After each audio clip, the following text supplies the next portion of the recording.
Parkinson एक बीमारी है जिसमें जनरली मरीज स्लोली चलता है, धीमे चलता है, हाथों में कंपन होता है जिसे ट्रेमर्स कहते हैं।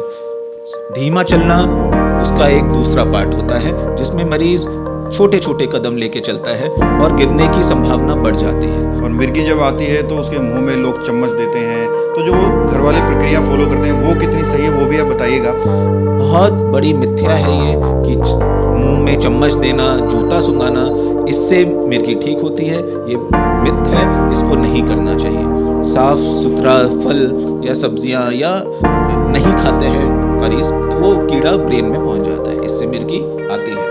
बहुत सारे जो पेशेंट हैं वो ये शिकायत करते हैं कि हाथ पैर सुन्न हो जाते हैं, दिमाग सुन्न हो जाता है और उसको बहुत गंभीरता से वो लोग लेते हैं। ये क्या है? नसों में क्या होता है आजकल, जैसे एक बीमारी चली है जिसे शुगर की बीमारी, डायबिटीज़ कहा जाता है। डायबिटीज़ हर अंग को खाती है, उसी तरीके से नसों को भी उसको खाने लग जाती है। नसों में करंट का फ्लो कम हो जाता है। मरीज को अचानक से चलने में लड़खड़ाहट आने लग जाए, सुनपन आने लग जाए तो तुरंत न्यूरोलॉजिस्ट को संपर्क करना है। 4.5 घंटे के भीतर अगर आप अस्पताल में आते हैं तो जो क्लॉट जमा हो जाता है हमारी धमनियों में, खून की धमनियों में, उसको हम डिसॉल्व करने की एक थ्रोम्बोलिसिस की प्रक्रिया से उसे डिसॉल्व कर देते हैं।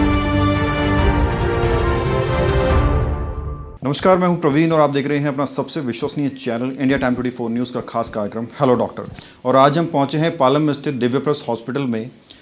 हमारे साथ मौजूद हैं न्यूरोलॉजिस्ट डॉक्टर अभिषेक दीक्षित। इनसे हम बात करेंगे क्या कुछ बीमारियां मस्तिष्क से संबंधित होती हैं, रीढ़ की हड्डी से संबंधित होती हैं, हमारी तंत्रिकाओं से संबंधित होती हैं। तो आपकी अवेयरनेस के लिए हम इनसे कुछ सवाल करने वाले हैं और उम्मीद करते हैं इस इंटरव्यू से आपको काफ़ी कुछ सीखने और समझने को मिलेगा। सर, बहुत बहुत स्वागत है। नमस्कार डॉक्टर दीक्षित, सबसे पहले तो मैं ये जानना चाहूँगा कि एक न्यूरोलॉजिस्ट होता क्या है और क्यों एक पेशेंट को आपसे कंसल्ट करना चाहिए। देखिए, न्यूरोलॉजिस्ट की बीमारियां जनरली मस्तिष्क से संबंधित होती हैं और रीढ़ की हड्डी से संबंधित होती हैं। इसमें जनरली 4 प्रकार की बीमारियां हमने देखी हैं। मोस्ट कॉमन हमारी होती है जिसे हम कहते हैं लकवा, जिसे इंग्लिश में कहते हैं स्ट्रोक।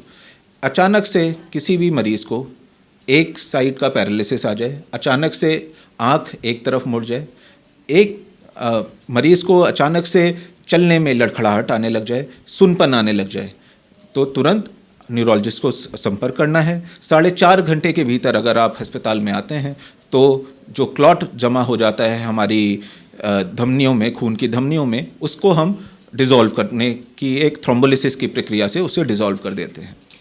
डॉक्टर अभिषेक, पैरालिसिस के बारे में हमने बहुत सुना है और बहुत सारे मामले भी आते हैं। पैरालिसिस क्यों होता है और इसकी मुख्य वजह क्या है और क्या इसका जो ट्रीटमेंट है वो परमानेंट होता है? पैरालिसिस एक बीमारी है जिसमें खून की धमनियों में अचानक से क्लॉट जमा हो जाता है। वो क्लॉट हमारी खान पान, हमारी दिनचर्या, हमारी जीवन शैली जिसमें हम बाहर का खाना, जंक फूड खाना, इससे वो धमनियों में जमा हो जाता है जिसको कोलेस्ट्रॉल कहते हैं, बैड कोलेस्ट्रॉल, और वो ही टूट के मस्तिष्क की जो धमनियाँ होती हैं उसको ब्लॉक कर देता है। इसका इलाज बिल्कुल संभव है अगर पेशेंट समय पे 4.5 घंटे के भीतर आके थ्रोम्बोलिसिस वाली प्रक्रिया का इस्तेमाल कर सकता है तो वो एकदम चलने फिरने लायक हो जाता है। आजकल हम तार के द्वारा ब्रेन में जाके उस क्लॉट को खींच भी लेते हैं और उसको 24 घंटे के भीतर का विंडो रहता है। तो इसमें मैं ये ज़रूर कहना चाहूँगा कि तुरंत एज सून एज पॉसिबल आप अस्पताल आएँ और न्यूरोलॉजिस्ट से मिलें। तो ये जो ट्रीटमेंट है काफ़ी एडवांस हो गया है जिस तरह से आप बता बिल्कुल, ये बहुत एडवांस ट्रीटमेंट है और इसके रिजल्ट भी बहुत अच्छे आ रहे हैं। और रिसर्च में ये देखा गया है कि ये मरीज़ एकदम चलने लायक हो जाते हैं जैसे ही इनको ये ट्रीटमेंट समय पे मिल जाता है। डॉक्टर साहब, पार्किंसन की बीमारी हमने सुना था, क्या कुछ इसके सिम्टम्स होते हैं और कैसे इसका ट्रीटमेंट होता है? पार्किंसन एक बीमारी है जिसमें जनरली मरीज़ स्लोली चलता है, धीमे चलता है, हाथों में कंपन होता है जिसे ट्रेमर्स कहते हैं। धीमा चलना उसका एक दूसरा पार्ट होता है जिसमें मरीज़ छोटे छोटे कदम लेके चलता है और गिरने की संभावना बढ़ जाती है।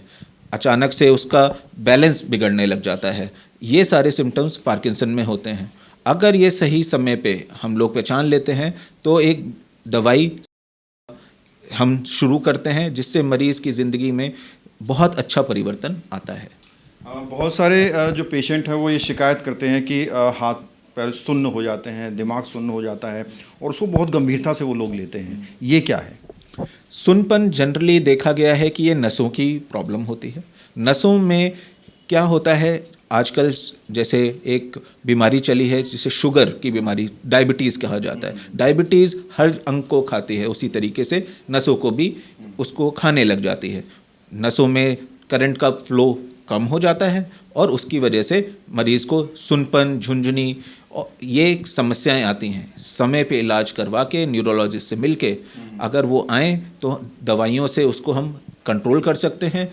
समय पे शुगर कंट्रोल करके दवाइयों से उसको कंट्रोल कर सकते हैं और पेशेंट को बहुत अच्छी लाइफ मिल सकती है। कहीं कहीं हम भी देखते हैं, बचपन में भी हमने देखा है, किसी किसी को कहते हैं कि मिर्गी आती है और मिर्गी जब आती है तो उसके मुंह में लोग चम्मच देते हैं। तो जो वो घर वाले प्रक्रिया फॉलो करते हैं वो कितनी सही है वो भी आप बताइएगा, और ये आती क्यों है, इसका क्या कुछ इलाज है?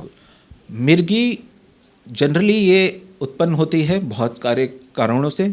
बचपन में जनरली देखा गया है कि दिमाग में कीड़ा होने की वजह से ये मिर्गी आती है, जिसमें साफ़ सफाई, साफ़ सुथरा फल या सब्जियां या नहीं खाते हैं मरीज़, तो वो कीड़ा ब्रेन में पहुंच जाता है, इससे मिर्गी आती है। बहुत बड़ी मिथ्या है ये कि मुंह में चम्मच देना, जूता सूंघाना, इससे मिर्गी ठीक होती है। ये मिथ है, इसको नहीं करना चाहिए। समय पे डॉक्टर से मिलें, इलाज करवाएं, इसका इलाज है, इसको नकारें नहीं, मरीज़ को अपने आप में अपनाएं, इससे मरीज़ में सुधार होता है। लेकिन सही समय पे न्यूरोलॉजिस्ट से मिलें और इसका इलाज करवाएं। डॉक्टर साहब बहुत ही कम शब्दों में बता दें कि पूरी जानकारी दे रहे हैं और सटीक जानकारी दे रहे हैं। डॉक्टर साहब जब जैसे जैसे मौसम बदल रहा है, गर्मियां आ रही हैं, आपने खुद बताया कि खान पान अच्छा होगा, जंक फूड नहीं खाएंगे तो बीमारी से बच पाएंगे। क्या कुछ दिनचर्या होनी चाहिए लोगों की, क्या कुछ खान पान होना चाहिए कि वो अपने आप को स्वस्थ रख पाए? दिनचर्या में जनरली आप सुबह अर्ली मॉर्निंग अवेकनिंग करें, उठें, योगा, प्राणायाम, मेडिटेशन। इसका देखा गया है कि अगर हम इसको सही समय पे करें तो 50 to 60% हमारी न्यूरोलॉजिकल बीमारियां आएंगी ही नहीं, इलाज न्यूरोलॉजिस्ट की ज़रूरत पड़ेगी ही नहीं।